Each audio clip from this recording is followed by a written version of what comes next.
Une première à Ziguinchor. La capitale du Sud reçoit la FISAM, Foire internationale des semences anciennes et médicinales, initiée par la coopérative agroécologique casamançaise. Ce lundi 2 septembre 2024, le représentant du gouverneur a procédé au lancement de l'activité en présence des autorités et des participants venus des pays de la sous-région tels que la Gambie, la Guinée, le Mali et le Niger. Le choix de Ziguinchor pour abriter l'événement est bien accueilli par l'autorité.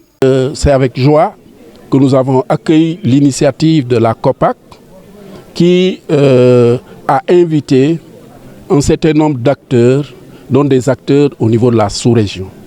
Donc nous avons eu l'honneur d'accueillir nos frères et sœurs des pays du Mali, du Niger, de la Gambie, de la Guinée et bien d'autres nationalités, de les accueillir ici à Ziguinchor, dans une région, comme on le sait, qui a une forte présence de pratiques traditionnelles dans le volet agricole. Je pense que cette foire au niveau de la région de Ziguinchor témoigne de la diversité de l'agriculture et en particulier du volet semences pour l'agriculture. Comme vous le savez tous, la semence constitue un des intrants centraux en matière de production agricole. Et très souvent, ce que nous connaissons, nous techniciens, ce sont les semences classiques.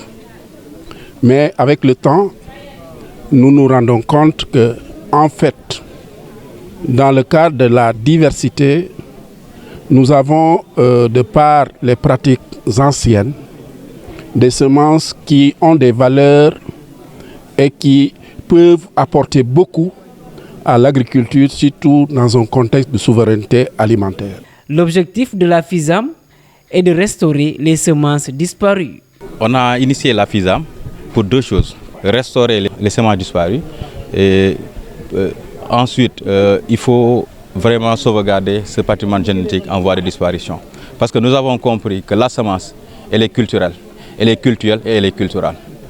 D'abord, on a compris que si les semences disparaissent, c'est l'homme même qui disparaît, parce que moi je suis semence d'abord avant d'être un produit de la semence. Donc on a compris aussi qu'il faut sauvegarder, sinon demain ça sera vraiment la catastrophe. Si vous venez dans la banque de semences de la COPAC, vous trouverez des semences forestières, des semences maraîchères et autres types de semences. Et on est en train d'expérimenter même les semences liquides. C'est un projet qui est en cours à la COPAC. Le consommé local, moi je suis un produit du consommé local. Moi je suis agroécologiste de formation et je ne plaide que pour ça. Vous allez venir au siège de la COPAC, vous trouverez une banque de semences. Donc ça veut dire que nous on ne vit que ça. Pas d'archéologie sans gestion collective des semences paysannes, tel est le thème choisi pour marquer les temps forts de cet événement multidimensionnel. En tenant en compte le thème de la FISAM, pas d'agroécologie sans gestion collective de la semence. Quand on parle de gestion collective, ça veut dire que ce n'est pas un truc qu'on gère personnellement, solo. Et on a compris. Aujourd'hui, à la FISAM, vous allez trouver des dames du Niger, des dames des autres pays, du Mali et autres pays. Maintenant, ce qu'il faut peut-être solliciter auprès des États, c'est de renforcer cette mobilité qui va permettre aux jeunes, à ces femmes, de rejoindre chaque activité, les foires, les forums, les conférences, pour aller porter le message. Pour sauver l'Afrique, il faut l'intégration des jeunes et des femmes dans l'agriculture familiale pour la souveraineté alimentaire. Des mots d'une participante qui nous vient du Niger. C'est vraiment une réussite totale parce qu'il y a beaucoup d'organisations qui mettent l'accent sur la semence paysanne. Donc c'est déjà bon. Arriver ou bien réussir, n'est pas rester enclavé dans un bureau en face d'un ordinateur. Donc c'est plutôt être un agriculteur. Si je dis agriculteur en grand tas, c'est agriculture, l'élevage pour la souveraineté alimentaire. Et je pense qu'aujourd'hui, pour sauver l'Afrique, il faut l'intégration des jeunes et des femmes dans l'agriculture familiale pour la souveraineté alimentaire. Et il faut surtout penser aussi aux semences paysannes Parce que nos grands-parents, eux, ils utilisaient ça et jusqu'à la naissance de nos parents, jusqu'à nous.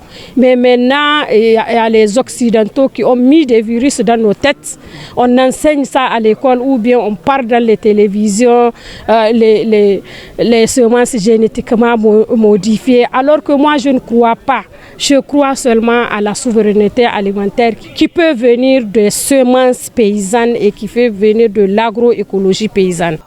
Pour le représentant du gouverneur, produire ce que nous mangeons peut nous amener vers la souveraineté alimentaire.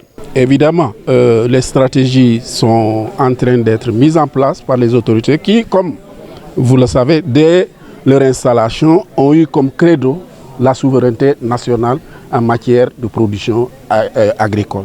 Donc, cela veut dire qu'on va aller dans tous les sens dans le cadre de produire ce que nous mangeons. Donc, l'accent sera mis sur nos capacités internes. Et parmi nos capacités internes, justement, il y a la production de semences, qui est, comme je l'ai dit, le premier outil en termes de progrès. Donc, si nous ne maîtrisons pas la production de semences, il y a des problèmes. C'est vrai que, bon, dans un certain nombre de productions, comme les céréales et autres, on a quand même un certain nombre d'éléments. Mais dites-vous que, par exemple, dans le domaine des cultures horticoles, maraîchage, nous dépendons fortement des exportations. Voilà. Nous dépendons fortement des exportations, de telle sorte que le moindre problème ailleurs se répercute chez nous. On a vu pendant la période de Covid qu'il était difficile de trouver un certain nombre de semences sur le domaine horticole. Donc, je pense que c'est l'occasion de mettre en place des mécanismes qui vont nous permettre d'être autonomes, d'être souverains. Il faut l'implication de tous pour que le concept souveraineté alimentaire devienne une réalité en Afrique. Ah oui, ça c'est obligatoire. Il faut l'intégration de tout le monde. Et aussi, il faut l'implication de la population d'abord. Parce que c'est la population qui forme les États. L'État est formé par la population, pour la population, à cause de la population. Donc, si on intègre les autorités dans notre démarche, je peux dire que ça va faire une réussite totale.